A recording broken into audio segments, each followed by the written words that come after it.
So I thought, what better place to find somebody like a Travis, um, to ask how has he made it through these times. So what we're going to do is just a 10-minute, first of all, I'll do an introduction, and then I'm going to do a Q&A. So I'm going to ask Travis some questions, and I encourage you to do the same thing. Just a pad of paper, ask a question at the end of the 10-minute talk. And I'm going to interview him, ask him some questions, and let him talk mostly about how he's navigated through this beautiful time that we have as an opportunity to transition his business, essentially. He is Mr. Travis Richards with Travis Richards office here in Barry's Bay. He's a social media expert. He's been in business for 6 years with this current business. As I said, we are both have Toastmasters in common, and we're both entrepreneurs. So please welcome Mr. Travis Richards. Would you please take your microphone off, and I will start your time right now, and I'll ask you to tell us a little bit about yourself. Welcome, Travis.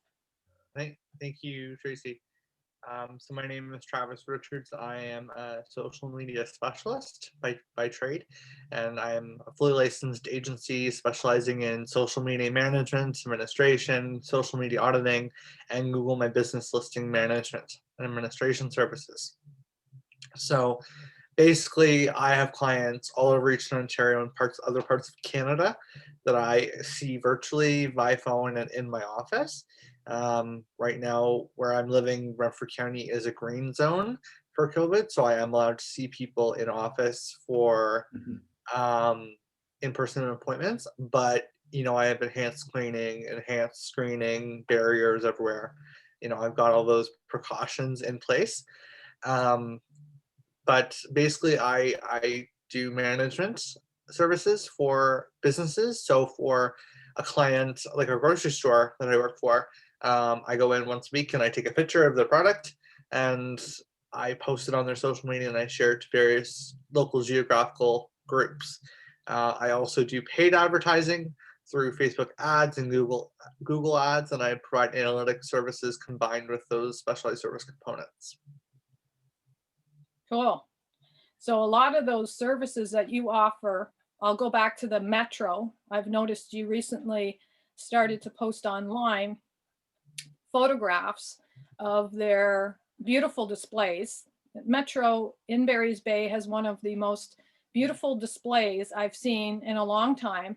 And I don't know if it's a small town, I don't know what it is, but their staff takes the extra time to put the labels all right and to make sure it's clean and neat and convenient. And you are taking that photograph and putting it online. And to make that connection to a local store has been, what feedback have you gotten, Travis, from that? Doing that's what we would call a simple action. It's taking a picture, but it's not simple if you don't know how to do it, which is a great time to hire someone that knows how to do it. What kind of feedback are you getting from that? I'm getting good feedback. People are noticing that the store's advertising their sales, like bananas are on sale or something, and they like the quality of the photo. And I just take that on my iPhone. Like, it's not a professional camera, but I just take them on my iPhone, edit them up in my iPhone, and I post it. But then I share it to various groups, and people are impressed because in those groups, as Paige or as myself, people are liking it and sharing it. So, if, like, coming from Mother's or Valentine's Day, we did a post promoting flowers, and we shared it to this group, that group, every group, and we go by local geographical groups. And in those groups, that post got a lot of engagement, and I can track the engagement because I'm an administrator on that page. So people are very happy with the results.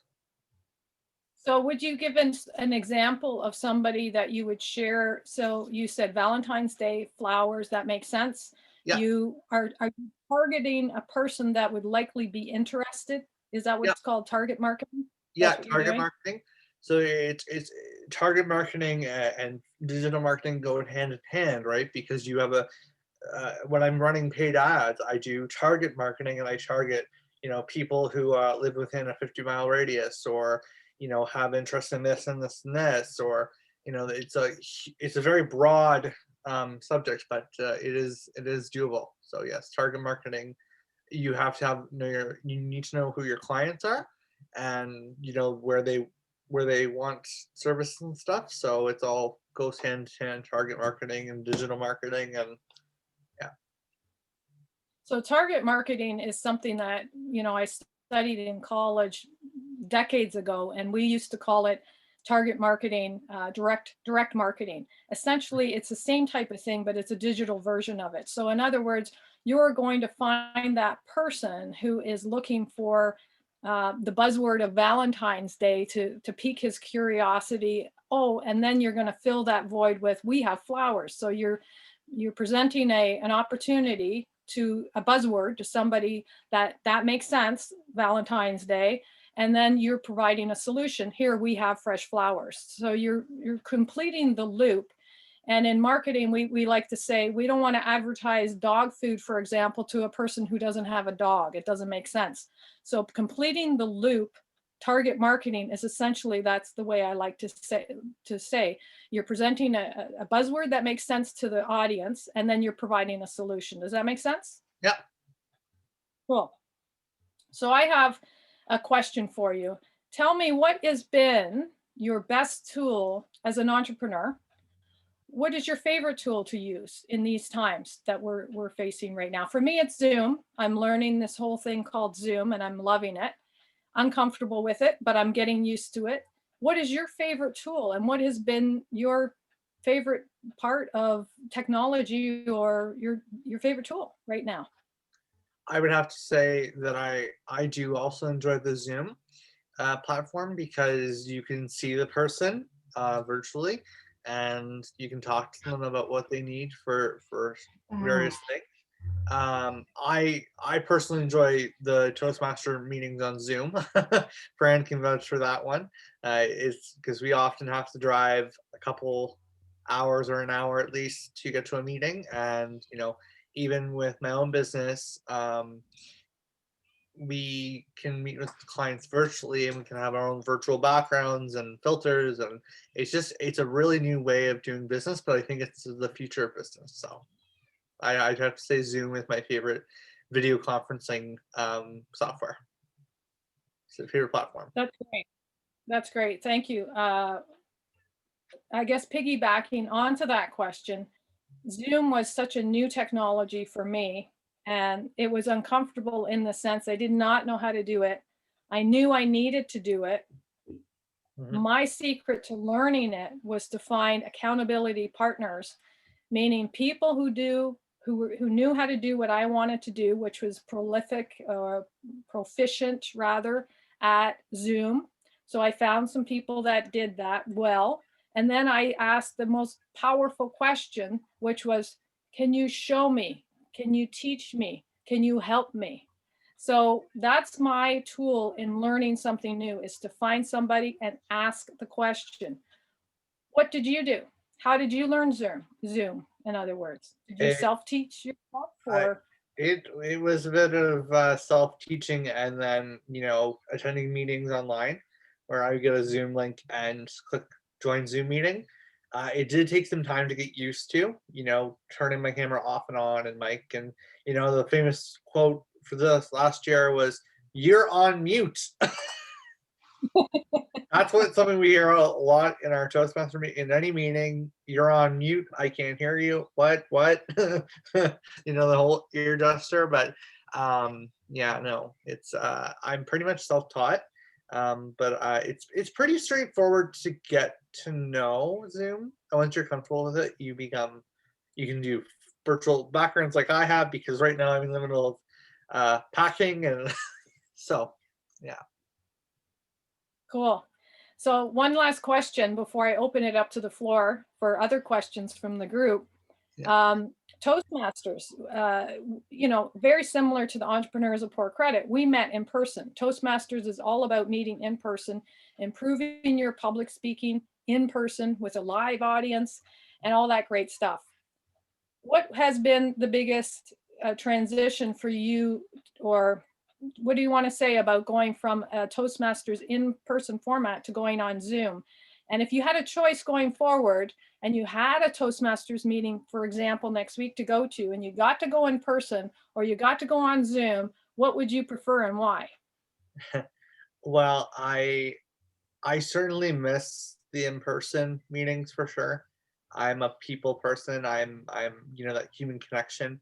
Um, Now I know that Toastmasters has talked about doing hybrid meetings, and I would go, but I would be pretty careful with the whole COVID. I would be very careful because I have two aging parents.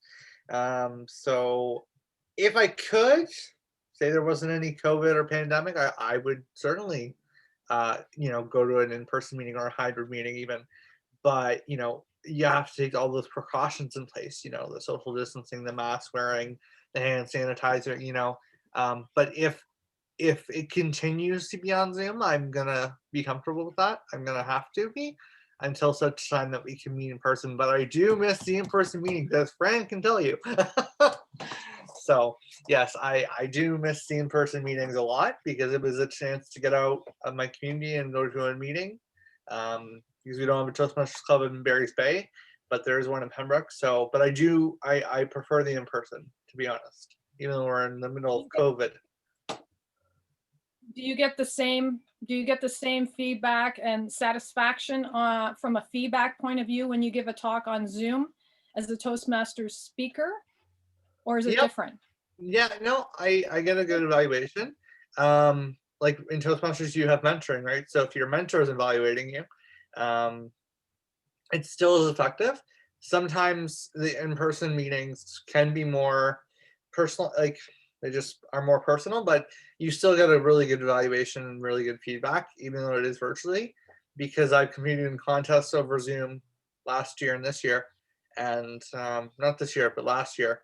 Um, in Ottawa, and it was certainly different, but I still got the feedback that I needed to improve myself as a public speaker. Awesome. Well, I can already tell that you're a great guy and a great sport because you jumped on this call and just went with it, and beautifully, I might add. So I want to open this up to the rest of the people for questions. Who has a question for Travis? Go ahead, Natalia. You have to take your mic off. Yeah. As Travis would say, you're on mute. You're on. Go ahead. Travis, if you could give advice or recommendation to anybody about, like, say, their Instagram account, what would be the one thing that you see people doing that is detrimental to their entrepreneurship on Instagram? Yeah, so I think when I look at Instagram, I think that if you're running a business and you have an Instagram business account, first of all, you have to have an Instagram business account.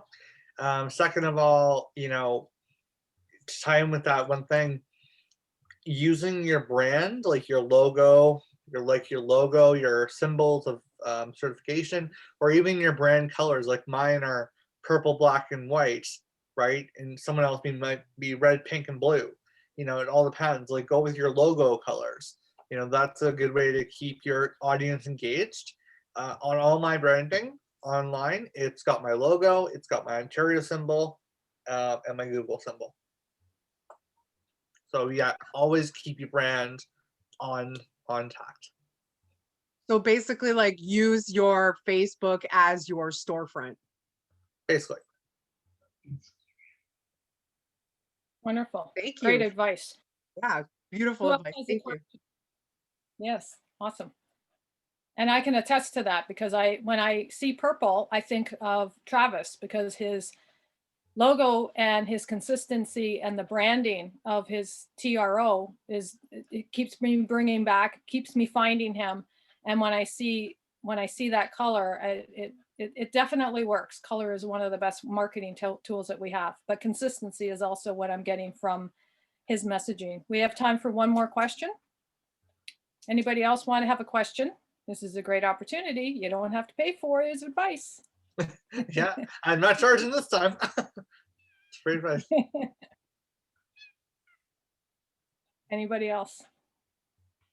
Miss Natalia, you want another question? Yeah, I always, you know me, I have lots of questions, especially for somebody who does it as like like you do. I've been doing my own social media for so long that it's just like I think I'm getting to a place where I do need somebody like you know what I mean? Mm. And so I'm just trying to change things up a little bit on my Instagram. But another question is about stories in Instagram as well. Mhm. What like from your perspective, do you feel like that works? How do you feel it works? How much time should we spend on it? Yeah. I think I know it does work because I have my own branded story template. I did that on Canva, like simply a Canva drag and drop, upload. Basically, it's all my branding, the purple and black and white with the logo, with the symbols, um, and using Canva for your story creation. Even doing Canva has free templates that you can use, and if you have a pro version, you can design those. Um, like I've designed things for clients, like story templates for a local newspaper. For me, like for anyone that really needs it, I do offer that. But stories are really good at catching the person's attention. Because sometimes people, like most, actually all Instagram accounts, will get a notification that, oh, they've added to the story, or they posted something new in a tagged location. So um, using your story for your business to build it up and build your brand up, it's good. And I would probably spend about once a month developing story templates so you can just upload and run through Instagram or whatever. So I think that's one of the key things about Instagram is story. Cool. I think it's also worth mentioning that when you have an expert in a particular area, it's a very good question to ask yourself, because we have experts on the call today. And I'll just give two examples. Travis is an expert in social media, amongst other things. But just if you were to look at that alone, and you were to look at a second entrepreneur expert, Dwayne Richards, who's an expert in tax, he calls himself the tax guy. Those are two areas that you need in business, I believe, as an entrepreneur. Social media, you need to do your taxes. Those are a good example of two experts that spent probably in excess of 10 years and then some learning and getting to know the ins and outs of the profession, of the actual the art of what they're doing. They keep on top of things that are current. Travis is talking about stories, which I'm just learning about. And as an entrepreneur, I think it's really important to say, when do you need to hire an expert, and when do you need to learn it to yourself? And those are two completely separate answers. And I'll give you a really good answer. For me, tax guy, Dwayne Richards, yeah, I need to hire somebody to deal with the taxes, because it's not my area of expertise. It's not my passion. I don't get excited when I think about numbers and money, but do I have to do it? Yes. So I think it's a good time to say to yourself, when is it in my best interest to pay money to hire an expert? And when is it better for me to say, I want to learn it? For example, I'm learning Zoom and I'm falling down and making all kinds of mistakes, but I'm having fun. So for me, it makes sense to find accountability partners to help me stumble through it. But the choice is yours as an entrepreneur. The choice is yours to make as to when you say, okay, I'm not having fun anymore. That's my big clue. I'm not having fun anymore. So I need to hire someone that can get me and navigate through this tax situation, as an example, or to hire someone like Travis to say, I just can't keep on top of the constant changes that are happening with Facebook. Every time I think I know what I'm doing, they change the rules. And I'll end up with a final analogy about learning something you don't know and when to hire somebody, because Mr. Chris Mills, who's on the call, I hired, if he remembers, once upon a time. And this was the quickest class I ever had. And he had a catamaran boat, a sailboat, a beautiful, beautiful sailboat. And I went out on it a couple of times and I learned to sail with him as a passenger. And I got that little feeling of what would it feel like to drive, to sail a boat like this? It's so big and massive, and you've got 10 people on board. And I'm so excited about the thought, but I just wouldn't do it because I can't imagine doing it. And finally, I got the energy and got the whatever to say, Chris, can you teach me how to sail? And he said, yeah, it's easy. I go, it's easy for you because you know how to do it. I don't know how to do it. And he agreed. We decided to become each other's accountability partner, or I asked him to help me learn something I knew nothing about. And so we came to terms with how we were going to do that. And this was the quickest lesson I learned, and I learned it very well. He was like the best teacher in the world on how to sail. If you need to know how to sail, he put me on the sailboat. We met at the agreed upon time. He got me on the wheel and he said, drive it like a car. And I went, what? And he disappeared and he said, I'm going to get a coffee. Do you want one? And that was my lesson. Drive it like a car. And then here I am on this, I don't know how big it was, but it was a big boat. There were 8 or 9 people on board. And he said, drive it like a boat. So I did. I took his advice. I found an expert. I took his advice. But most importantly, I had fun. And nowadays, if you're not having fun, then that might be a really good indicator to say something might need to either change or tweak what you're doing.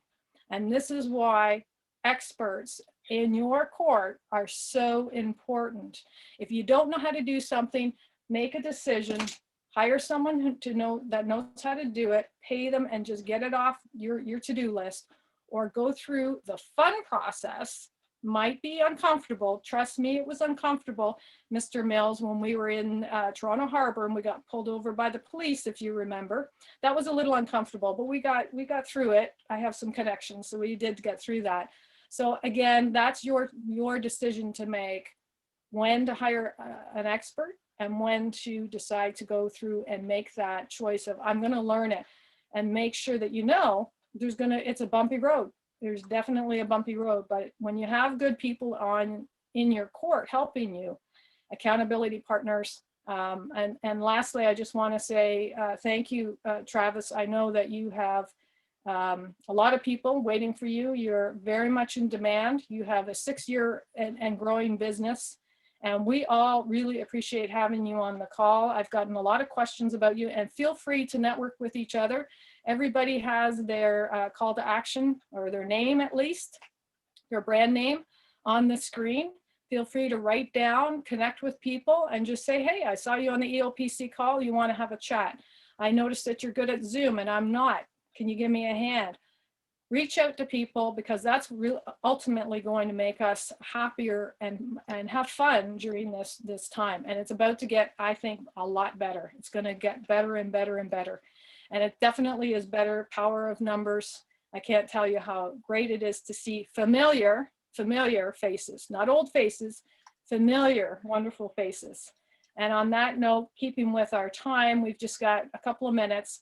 Just going to explain a few housekeeping. We're going to officially end the meeting at 1 o'clock, which is in 2 minutes from now. I learned this timer awareness by joining Toastmasters and being aware of the time, being mindful of the time. And we all have to do that and get better at doing that, especially getting on calls, on Zoom calls, on and off calls. Time is money.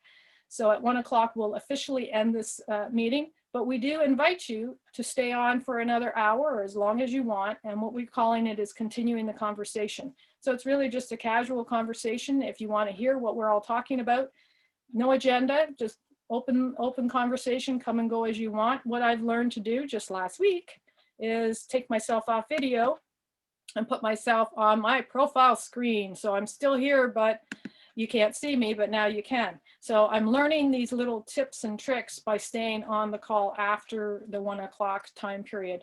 So again, thank you for being on the call. Thank you for participating in Entrepreneurs of Port Credit. Our next week's guest speaker is going to be a surprise.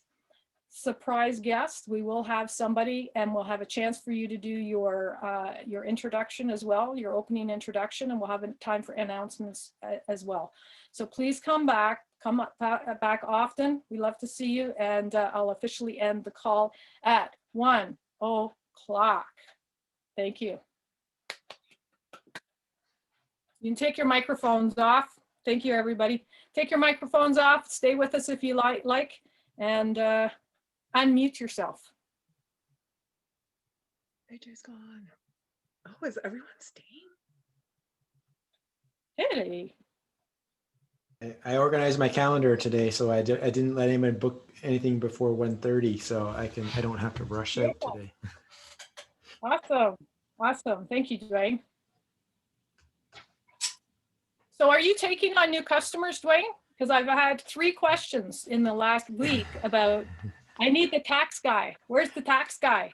Honestly. Yeah, I did reply to your email, so yes and yes. I had, I think, 6 or 7 phone calls on Monday.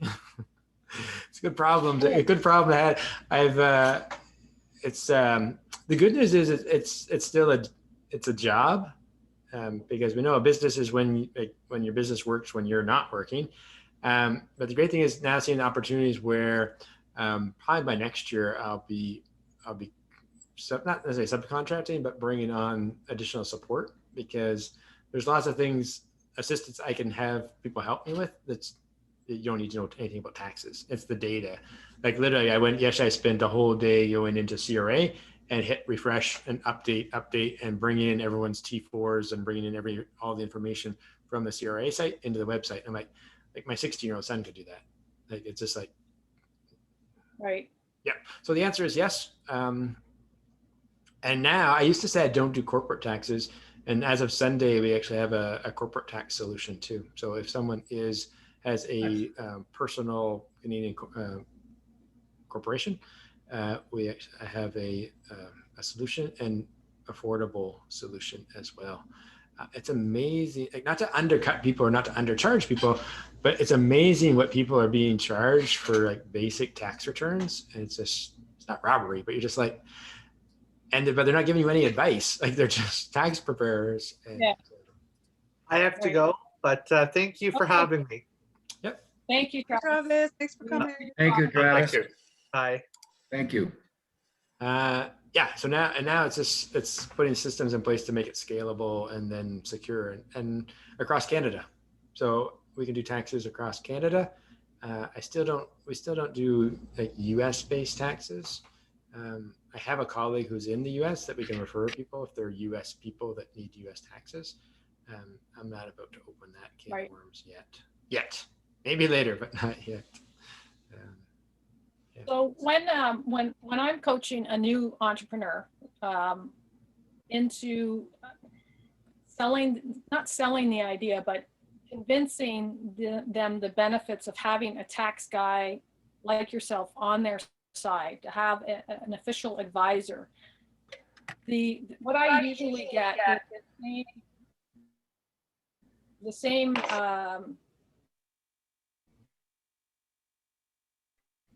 I'm just a new entrepreneur. I don't want to spend, because they think it's a lot of money to hire an accountant.